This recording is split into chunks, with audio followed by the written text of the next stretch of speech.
A few months ago, I made a video about Bol Bol. In that video, I talked about his entire journey to the NBA, how he was once considered a top 5 prospect in the world. People used to say he's a taller version of Kevin Durant. So many colleges were trying to recruit him, but as the years went by, a myriad of reasons caused his value to drop off severely. His foot injury at Oregon was a huge deal. Big men plus foot problems, that's not a good combination.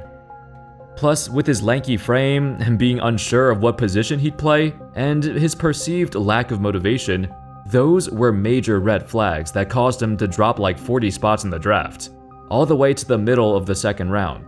Then, when his NBA career started, he really didn't get many chances to play, and when he did play, there was nothing there. However, when the 2022-23 season started, he's made it his mission to prove to the world why he was one of the most talented young prospects ever, and that he deserved that hype.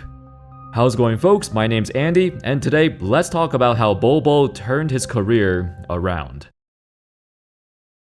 I think one of the best things to happen to Bol Bol was that he got traded to a horrendous team.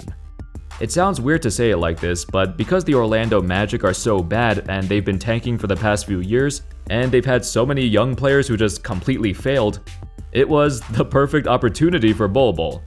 This organization literally had no other options, so you might as well try and play this guy some more minutes. Back on the Nuggets, this wasn't the case. The Nuggets were contending for the title, and they didn't have time to wait for Bol to develop. Coach Mike Malone even said, quote, "Our first 3 years, we were developing, and young guys, Murray and Jokic, were given the opportunity to play, and more importantly, play through all their mistakes." Well, Bol doesn't have that option, man. It's all trying to be home court advantage in the playoffs now. The logic was, if Bol did not make an immediate impact, then he wasn't gonna play. I don't fault the Nuggets for doing this, they already had their young core set in stone. Orlando is the best place he could have gone to. The 6 players on this team who averaged the most minutes, they're all between the ages of 20 and 23, including Bol himself, who's now playing 27 minutes a night. This is the most action he's seen in the NBA in his entire career thus far. Not only are the Magic dedicated to rebuilding from scratch, but they actually had faith in Bol, when everyone else no longer did. Remember at the 2022 trade deadline? Initially, he was supposed to be traded to Detroit, but he failed his physical exam, and they canceled the deal. The Magic got him instead, but Bol missed the remainder of that season. Even so, they still carefully observed him, and they liked what they saw of him at practice. So they re-signed him shortly after free agency began. That boost of confidence is what he really needed. To have an organization approach him and say, "We want you to be part of this franchise. We want you to grow with us together." He didn't fit into Denver's timeline, but in Orlando, he does. So how well has he been playing anyway? Well, Bol is averaging about 13 points, 8 rebounds, and 2 blocks a game. But what's impressive is how he plays. The dude is a freak of nature. There's no way a guy who's 7'2" should be able to move the way he moves. Some numbers that stand out include his catch-and-shoot percentage. He has an effective field goal percentage of 60.1% off of catch-and-shoots, a smidge below Steph Curry's percentage. Obviously, the volume is not the same, but that's still quite impressive. Percentage-wise, he's also the second best three-point shooter on the Magic, behind Gary Harris. Overall, his shooting has been the biggest revelation. When he was younger, Bol was praised for having guard-like skills in the body of a center. He showed that in high school, and he showed that in college in the short time he was there. It took a few years for him to get the hang of it in the NBA, but it looks like he's finally putting it all together. So, in recent times, we've heard all the rage about the biggest prospect in the upcoming draft class, Victor Wembanyama. The dude is supposed to be the next generational talent. However, Bol's teammate, Paolo Banchero, had another thing to say in regards to this. Everyone talks about that Victor dude from France. I'm not trying to compare them, but Bol's 7'2", shoots threes, brings it up the court, makes passes, and blocks shots. I feel like people kind of forget about him, but Bol's a freak of nature. Banchero actually brought up a good point. Before all this talk about Wembanyama, Bol Bol was the guy who was originally supposed to be him. They're both tall, lanky, similar builds, and had all the skills you never see from a guy of their stature. Everything we praise Wembanyama for today, we used to say the same thing about Bol in the same manner, before he got drafted. That's one thing to keep in mind, these kind of prospects are rarely ever seen, but it's even more rare for them to succeed in the NBA. For Bol Bol, he's had a very slow start to his career, but he has shown more this season than he's ever had before. The dude is hitting 66% of his 2-point shots and 41% of his threes, while averaging 2 blocks a game. There's no other player in the league who averages this line right here, especially that insane 2-point percentage, which is 6th in the league ahead of Rudy Gobert. He's quick enough to be able to create shots against opposing big men, but he's also so freaking tall and long that he can easily shoot over anyone who defends him. According to a recent article from The Ringer, quote, "Bol's ball handling makes him particularly dangerous in isolation. He ranks top 15 among players with at least 25 ISO plays, generating 1.4 points per possession, and in transition, especially once he lunges down the court after collecting a rebound. His coast-to-coast drives, he's tied for 7th most in the league with 14.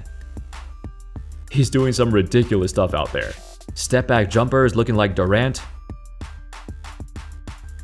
2 dribbles and he's at the rim like Giannis. There are so many things he can do, and yet this is his first real season in the NBA. It's crazy cause Bol is one of just a handful of players in the NBA who can successfully play both as the ball handler and finisher in a pick and roll. We've seen him do both. He's initiated pick and rolls and been the recipient. That puts him in a very exclusive club. Anyway, I mentioned he averaged 2 blocks per game earlier, which is good, but it won't catch your attention. What will catch your attention is the fact that he's blocking 22% of his opponent's shots. Think about that for a second. For reference, the average player gets blocked just 6.6% of the time. The fact that whenever Bol defends somebody, that somebody will get their shot blocked over 1/5 of the time? Just imagine how scared players are to even take a shot against him. It's gotten to that point actually. When Bol is defending someone, they don't even bother trying to shoot over him anymore. They try to attack him, but when they meet him in the paint, the result isn't much better. Don't forget, he's primarily a rim protector. 74% of his contests come at the rim, yet he only averages 1.5 fouls per game. You expect a young guy like him to get into foul trouble easily if opponents are constantly attacking him, but not Bol Bol. He knows how to position himself and he knows how to use his body. Of course, there are still parts of his game that need to improve. For instance, he's still rather lanky, so bigger, bulkier bigs have an easy time moving him in the paint. That will hopefully change with time as he gets stronger. His passing and court vision are both intriguing aspects of his game. He showed in the past he's capable of being a phenomenal passer, but it'll take some time for his role to expand. There's another topic I wanted to briefly talk about. I feel like this season we've seen a resurgence of big men. Miles Turner is having the best year of his life, the same with Lauri Markkanen, who exploded in Utah. Even Anthony Davis has reached a whole new level. But here are some interesting numbers. Among these 4 big men, Bol Bol has the lowest rate of his shots being assisted, meaning he's creating a lot of shots all by himself.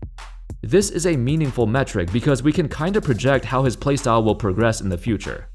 The team recognizes that Bol is a one-of-a-kind player, so they feel comfortable giving him the ball and giving him the green light to do as he pleases, which is a great sign. It means they trust him. Now and in the future, they can see him as more of an initiator and playmaker. Any other team would have probably tried to turn him into a guy who just catches lobs and being the receiver, but the Magic know that he's not that guy. I mean, I'm just glad he's on a team that has all the time in the world to experiment.